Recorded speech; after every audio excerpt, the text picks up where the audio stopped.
Oi pessoal, tudo bom? Hoje a gente vai falar sobre um movimento relativo em uma dimensão, que é uma introdução porque a gente vai ver na próxima aula o movimento relativo em duas dimensões. Na verdade é bem simples, é simplesmente a gente ver o caso, por exemplo, quando a gente está andando, imagine que você está andando dentro de um ônibus, né? Tem um corredor e você está se movendo dentro de um ônibus. Em relação aos bancos dos ônibus, ou seja, em relação ao próprio ônibus, você tem uma posição e uma velocidade, né, se você está se movendo. Agora, se o ônibus estiver se movendo, né, ele estiver se movendo a uma velocidade constante, em relação à parada de ônibus, você vai ver, a gente vê o ônibus se movendo, mas a gente vê você se movendo lá dentro com uma velocidade maior. Então, como é que a gente descreve isso? A tua posição em relação a esses dois referenciais, o do ônibus, né, e o da parada de ônibus. Então imagina que a gente, para um dos referenciais, o do ônibus aqui, a gente coloca o referencial como a porta do ônibus, né? Ou o fundo do ônibus, o final do ônibus está aqui e você está se movendo aqui ao longo do ônibus. Primeiro só o caso parado, descrever a tua posição. Para descrever a tua posição em relação ao ônibus, ao final do ônibus, né? A gente pode dizer, eu estou a 5 metros do final do ônibus, ok? Agora imagine que lá tem a parada de ônibus, né? Então, nesse instante de tempo, o ônibus está a 20 metros da parada de ônibus. Então, você está a 5 metros do início do referencial do ônibus, mais 20 metros até a parada. Então, você está a 25 metros da parada. Então, é simples assim, para a gente descrever a posição da partícula no referencial B, é simplesmente XPB. A gente vai usar a notação XPB, a posição X da partícula P em relação ao referencial B. Para a gente descrever em relação ao referencial A, a gente vai usar o XPA. Mas o XPA é igual ao XPB mais o XAB, ou o XBA. Então, olha só, a diferença, a posição da partícula em relação ao A é a posição em relação ao B mais a distância entre os dois referenciais. Simples assim. Então, aqui está a distância entre os dois referenciais, a posição no referencial B e a posição no referencial A. Então, assim, quando a gente olha para a variação dessas posições, então a gente tem, no referencial A, a gente vai começar com o A. A velocidade no referencial A é a derivada da posição no referencial A, ok? Só que essa posição no referencial A é a posição do B mais a posição do A em relação ao B. Então, olha só, aqui a gente tem a velocidade relativa entre os referenciais. E aqui a gente tem a velocidade da partícula em relação ao B.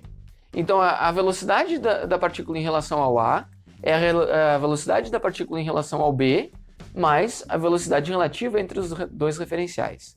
Então, olha aqui, é exatamente assim. É simplesmente a soma. Então, é a mesma relação que a gente tem das posições, a gente vai ter para as velocidades. E quando a gente estende isso para as acelerações, a gente vai ter, a gente deriva as velocidades, né? Então, olha lá. A aceleração em relação ao A é a derivada da velocidade em relação ao A. Né? Então, a derivada em relação ao A é a derivada da velocidade em relação ao B, mais a derivada das velocidades relativas entre os referenciais, se houver aceleração de um referencial em relação ao outro, né? Então, se o ônibus estiver acelerando, isso daqui vai ser diferente de zero. Se o ônibus estiver em velocidade constante, isso daqui vai ser zero. E olha só, se o ônibus estiver em velocidade constante, a tua aceleração lá dentro do ônibus vai ser a mesma no referencial do ônibus e no referencial da parada. É a mesma, ok? Que é esse caso aqui, Se a velocidade de um referencial em relação ao outro for constante, então a aceleração da partícula é a mesma em qualquer referencial, ok? Então, se a velocidade dos referenciais entre os referenciais for constante, a aceleração é a mesma em qualquer referencial, certo? Isso é muito, muito importante, a gente vai A gente vê que se a aceleração é a mesma, quer dizer que a força é a mesma. Então, a força resultante é a mesma. Depois a gente vai ver no próximo capítulo de forças. Vamos ver um exemplo, tá? Um exemplo é o seguinte. A gente tem duas pessoas. Movimento relativo unidimensional, a gente tem o Alexandre e a Bárbara. Então a gente vai usar cada um deles como referencial. Veja só, suponha que a velocidade de Bárbara em relação ao Alexandre seja de 52 km por hora e constante. Então isso significa que há uma velocidade relativa entre os dois. E a gente vai usar os dois como referenciais, porque tem um carro se movendo, né, no sentido negativo de x.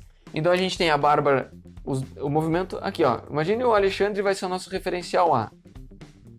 E aí a Bárbara vai ser o nosso referencial B. Então a gente tem ref A e o nosso ref B. Tá? Existe um movimento relativo entre os dois, né? Do B em relação ao A, que é... eu não vou usar a notação de vetor, porque só tem uma dimensão aqui. Que é, o problema nos diz que é 52 km por hora. E a gente vai usar ele no sentido positivo do eixo x. Agora ele diz, na letra A, o seguinte. E tem um carro, P, que se movimenta no sentido negativo de x. Então a gente vê que tem é como se fosse uma partícula P aqui. Tem um XP aqui. E ele se movimenta, o VP, ele se movimenta no sentido negativo do eixo x. Na letra A ele dá algumas relações. Ele diz que o Alexandre mede uma velocidade de menos 78 km por hora. E a gente quer saber qual é a velocidade medida pela Bárbara. Então olha só, como é que é a relação das velocidades? A velocidade do P em relação a A, ela é igual à velocidade do P em relação a B, mais a velocidade do B em relação a A. Certo? Olha só. A velocidade entre os referenciais, a velocidade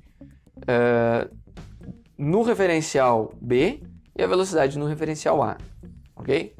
Então, olha só. Aqui, o problema está dizendo que é menos 78 km por hora.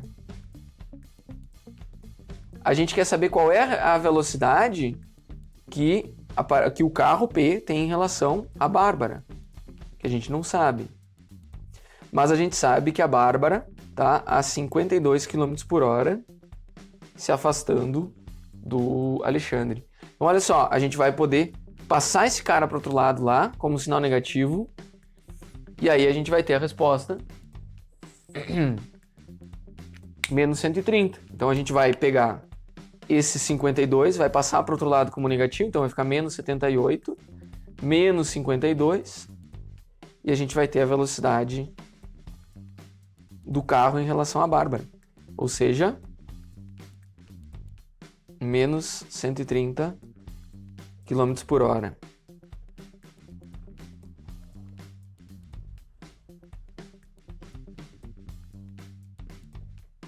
Então aqui, ó,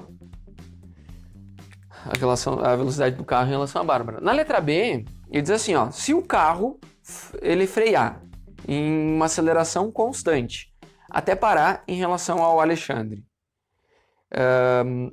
qual é a aceleração do carro em relação ao Alexandre? Bom, em relação ao Alexandre, a gente simplesmente ignora a Bárbara, né?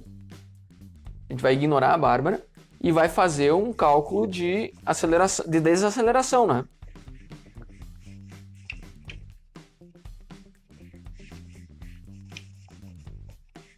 Tá um pouco molhado, meu apagador ele tá manchando meu quadro. Mas acho que ainda... Deixa eu ver se o pano ajuda.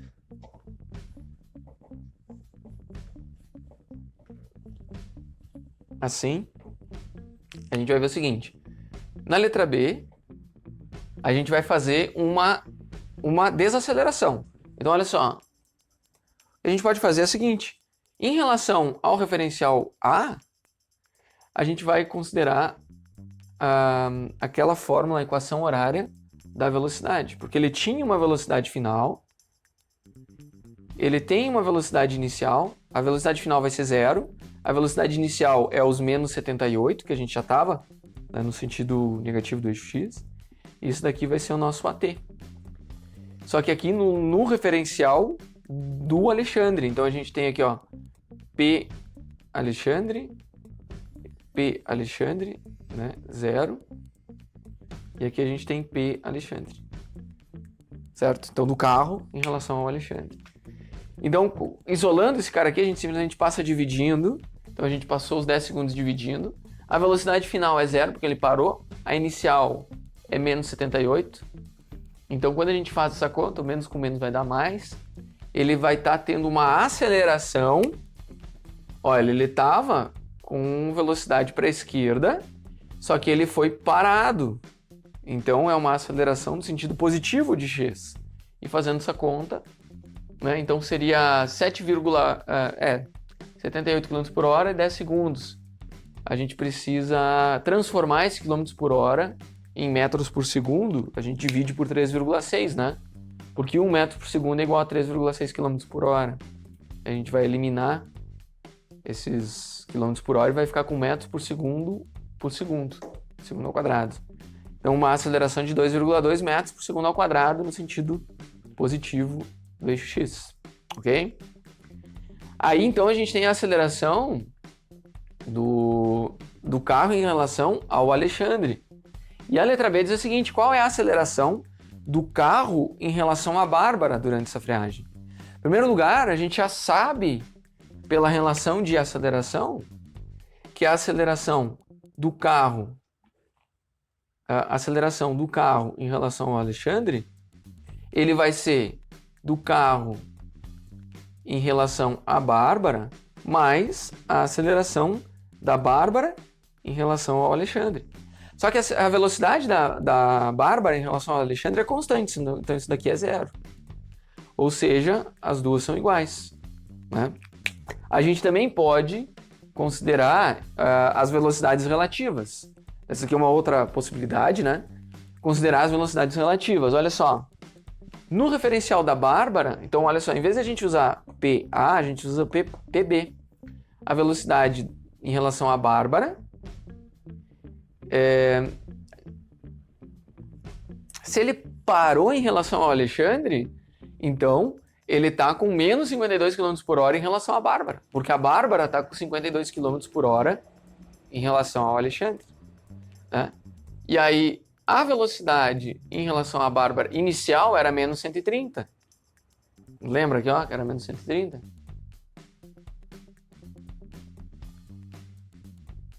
Aqui, ó, era menos 130 em relação à Bárbara. Mas aqui tem que cuidar com o sinal, porque esse sinal aqui, ó...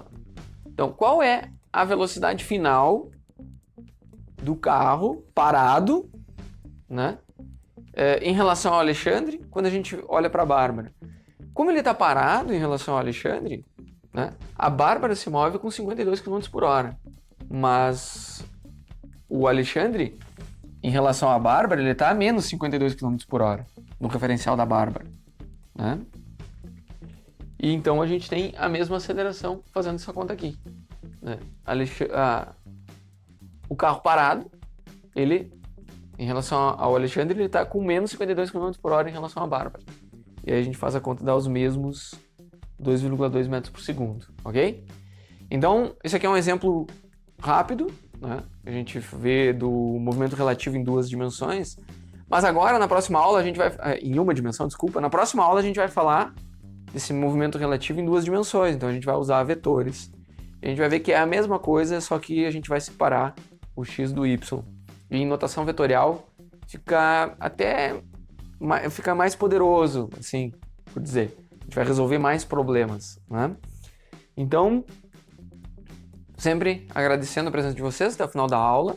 Lembrando que tudo que a gente vê aqui é verdadeiro, comprovado, ou seja, ciência, a importância de estudar ciência. Eu sempre gosto de destacar a importância de estudar ciência.